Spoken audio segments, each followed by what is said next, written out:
Today I'm going to do a little quick one and just show you how to design and make LED replacement bulbs for any VU meter and probably for any indicator lamp at all, but in this case I'm going to show how to do it with the VU meter. As you see on my TIAC, this bulb is burned out. Well, actually I don't know if it's burned out because the lead is totally broken off of it. It might be hard to see in the video, but this one is lit up. So I'm going to show you how I make LED replacements, and I'll replace both of them so they match. And our dove says hi. But what I want to try to figure out now is what resistance I want to put in series with two LEDs to give me the same brightness as the original ones.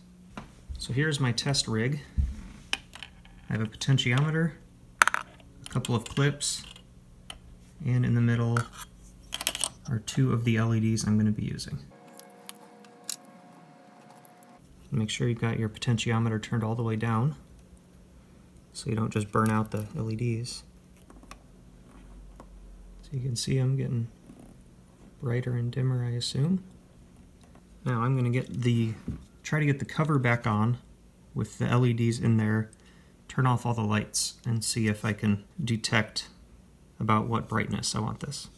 I will bring you back. Okay, I've shut off all the lights and closed all the blinds. This cover isn't going to fit all the way back on with the way I have it set, but it'll at least give me an idea. I'm going to gradually turn this up, see if I can match the other one.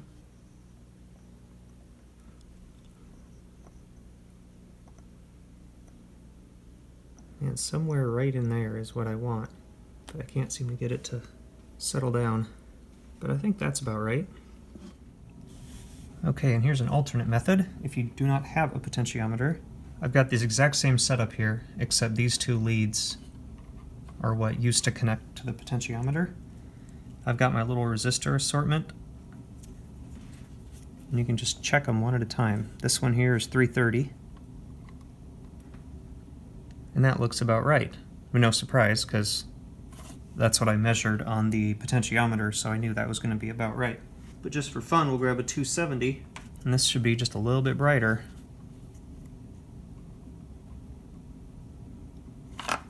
Let's go all the way down to 100. See, now we're really bright. Let me try 220. Yeah, I'm gonna go 220. Okay, now you might notice that the white is a much cooler color temperature. Now I ordered these from DigiKey using their color temperature ratings and picked the warmest white surface mount LEDs they had available. If you hate how cool that is, you could try an amber bulb and maybe get closer to this color temperature. Or if you're like many people and like really blue, you can use the blue ones like I put in my Marantz. So, I'm going to show you how to put this together now and kind of explain how it all works. See you in the garage. Okay, so here's a quick little rundown of what I'm doing. Most of you know that those VU meter bulbs and probably most bulbs in audio equipment are going to be AC, and they run either an incandescent or neon bulb, which work great on AC. You know, you've got the AC coming in, so that bulb, and this is going to be 60 hertz. So from this distance here, it does this 60 times a second. I totally just screwed that up. This 60 times a second. So that thing is turning on, off, 120 times per second, because it does not care if you have, you know, positive, negative, or negative, positive polarity. Now, since what we're putting in are LEDs, that is blocking half of that signal. So it is seeing this. I suppose to be technical, that would be like 0.7 volts. But you're not going to see that. So essentially it's turning on and then waiting, on and then waiting. And it's doing that 60 times per second. So while over here with an incandescent or neon bulb, you are having it turn on and off 120 times per second and barely being off at all, you know, just this little area in here, you're not going to see any light. Whereas this, you might be able to see it because it's turning on and then being off for a whole half of a cycle. So you need to be aware that that is what's happening, because if you can see it flickering, then your eyes are better than mine, but it will drive you crazy. As for what I'm actually doing here, I also wanted to discuss this. Right now, it's just coming into a little bulb, like I talked about over here, free to go, you know, positive, negative, or negative, positive. Doesn't matter. Now with the diodes though, the LEDs, without a resistor, got the whole thing flowing through here, that's going to be too much. It would maybe not burn them out, but it would be way too bright. So anyway, I'm probably going into this way deeper than I need to. But we need a resistor. Now normally what you would do, oh, stupid heater. You'd think it was almost May, I wouldn't have that heater on. We're never going to escape this winter. So normally you would throw a resistor right here. Okay, now we're leaving schematic world and going into just a drawing of a picture world. If I have my LEDs and the resistor like that, they're just going to be off-center. And when they're shining on the VU meter, it's not going to be in the center. So what I'm doing is getting rid of that, putting the resistor right in between the two LEDs, so that physically we've got LED, resistor, LED, and that just sort of evens out the light pattern. Now it makes no difference because we have the same voltage drop across two LEDs and a resistor no matter where you put it. I could just as easily put it down here too. But that is why it's going to be in the middle. It seems counterintuitive that that would work, because you'd think, okay, the power's coming in and it's going to be really bright, and then go through a resistor and this one's going to be really dim. But that's not how electricity works. That's just how our silly primate brains think it's going to work. That current is the same through this whole thing, and the voltage drops are going to be the same. So that's what I'm doing. God, that was probably a waste of 5 minutes of your life you'll never get back.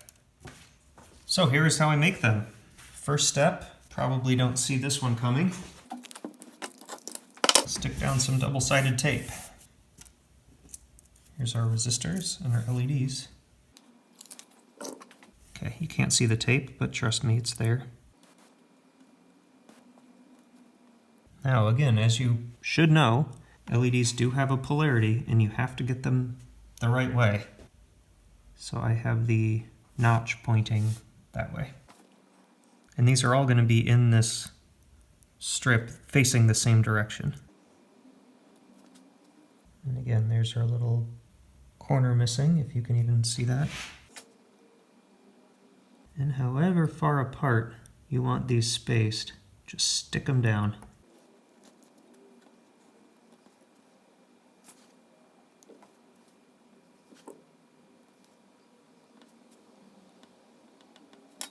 Oh, and I got them too close together. Let's move them apart a little bit more.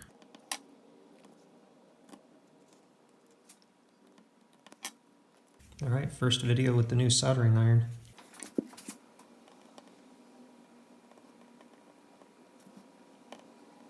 I'm jittery today. I think I need more coffee, or less coffee.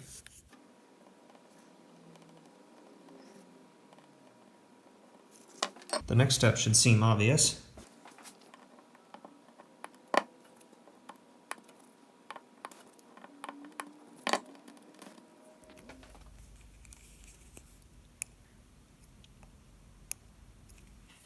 All right, this is some heat shrink tubing I got from DigiKey. It is glue lined and 3 times shrinking, and most importantly, clear.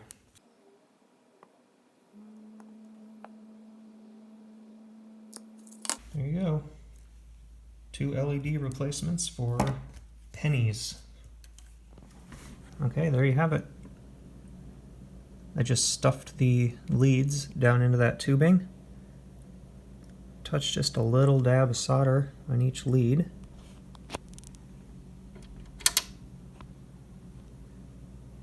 go.